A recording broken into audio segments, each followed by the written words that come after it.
मैं डॉक्टर नरेश चंद्र गोयल से आचार्य Hindi MAG college Bharatpur.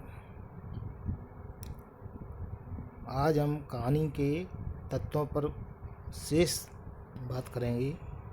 वो शेष तत्व रह गया था उद्देश्य। ये कहानी के तत्व वाला जो प्रश्न है वो MA फाइनल के प्रेमचंद के विद्यार्थियों एवं BA पार्ट फर्स्ट के सेकंड प्रश्न पत्र के विद्यार्थियों के लिए अति आवश्यक है।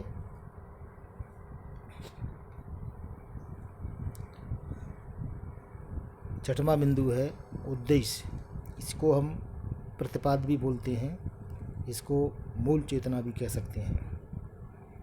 आपने यह देखा और सुना होगा कि साहित्य समाज का दर्पण होता है, अर्थात साहित्य समाज में घटित घटनाओं का प्रतिबिंब होता है।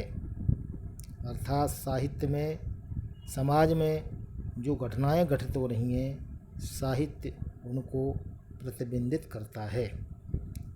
आज समाज में जो सामाजिक, आर्थिक, धार्मिक, सांस्कृतिक, राजनीतिक और साहित्यिक घटनाएं घटित होती हैं, उस पर एक साहित्यकार की पैनी नज़र होती है। घटना साहित्यकार को प्रभावित करती है या उसके मर्म तक पहुंचती है या समाज, देश के अधिकांश परिवेश को प्रभावित करती है, तब साहित्यकार लिखने को बाध्य होता है।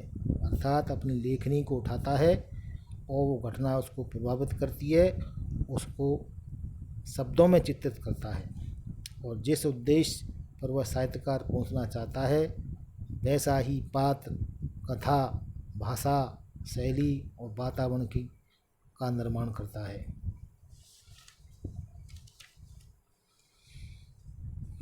संसार में कोई भी कार्य निरुद्देश्य नहीं है। संसार में जो चीज़ें पैदा हुई हैं वो सब सउद्देश्य हुई हैं। निरुद्देश्य एक भी चीज़ नहीं है। किसी न किसी का कोई न कोई उद्देश्य होता है। एक सामान्य बात है कि हम आँखों की पलक झपकते हैं। वो पलक क्यों झपकते हैं? वो इसलिए झपकते हैं कि आँखों की रोशनी बरकरार बनी रहे। यहाँ तक कि आँखों का पलक झपकना भी निरुद्देश्य नहीं है। अतः कहानीकार कोई कहानी रचता है तो उसका भी कोई न कोई उद्देश्य होता है। यह उद्देश्य उसका व्यक्तिगत हो सकता है या फिर समष्टिगत। बाबू राम कृष्णदास के शब्दों में अगर कहा जाए तो वे कहते हैं कि कहानी मनोरंजक के साथ साथ अवश्य किसी न किसी सत्य का उद्घाटन करती है। यह जितना आंशिक और एक देशी होगा, कहानी भी उसी अनुपात में निम्न श्रेणी की होगी। अर्थात बाबू राम कृष्णदास कहते हैं कि कहानी मनोरंजन तो करती है, ये तो है ही मुख्य चीज़, लेकिन इसके साथ साथ वो सत्य को भी प्रकट करती है जो उसमें छिपा हुआ होता है, अर्थात जो कहानीकार उसको कहना चाहता है। और एक अवगुण की बात भी कहते हैं कि यह जितना आंशिक यानी थोड़ा भाग, एक देशी, एक पक्षीय बात करना कहानी को गौण बनाता है, निम्न श्रेणी की बनाता है।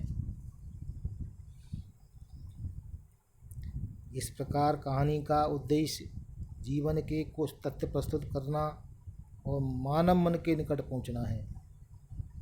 इसमें कहानीकार मानव हृदय की उदात्त भावनाओं को जागृत करता है।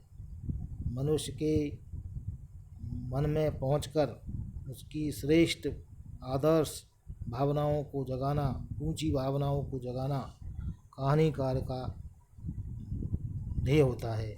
उद्देश्य का क्षेत्र व्यापक होना चाहिए। यह तय है, यह उद्देश्य एक या अनेक भी हो सकती है। यह सुधारवादी भी हो सकता है, यानी कहानीकार की क्षेत्र में सुधार चाहता है। आदर्शवादी भी हो सकता है, अर्थात आदर्श की, नैतिकता की, सिद्धांतों की बात करनी जाती है, वो भी हो सकता है। यथार्थवादी अर्थात स्पष्टता, जैसा है वैसा भी हो सकता है।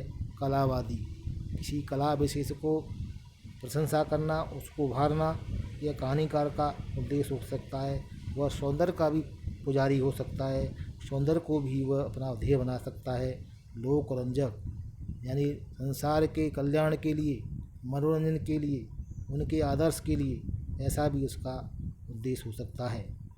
प्रेमचंद्र तो कहानी का उद्देश्य मनोवैज्ञानिक गुत्थी को सुलझाना मानते हैं। यह कहानीकार पर निर्भर करता है कि वह कहानी के कलेवर को किस परिवेश में लेकर जाए, उद्देश्य तक पहुंचता है।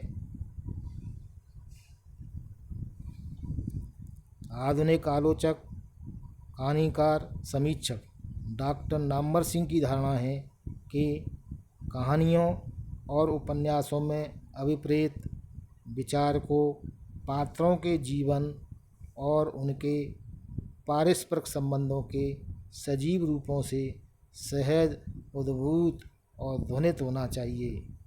निष्कर्ष को चित्रित प्रसंगों में अंतर्भूत होना चाहिए, उन पर आरोपित नहीं। आज के कहानीकार के अनुसार कहानी का उद्देश्य मानव प्रकृति तथा मानवीय संबंधों की पुनर्व्याख्या है। निष्कर्ष के रूप में हम कह सकते हैं कि स्पष्ट है कि कहानी के ये तत्व उसके संबंध स्वरूप को समझाने के बाह्य प्रयास हैं। वस्तुतः कहानी एक संपूर्ण रचना है, इसमें से कुछ भी न अलग किया जा सकता है, न उसमें कुछ जोड़ा जा सकता है। कहने का मतलब यह है कि ये हमने 6 तत्व बताए हैं, वे तत्व कहानी के बाह्य रूप को समझने का एक दृष्टिकोण है। इसमें तय है, इसमें न तो कोई जोड़ा जा सकता है, न उसमें कोई घटाया जा सकता है।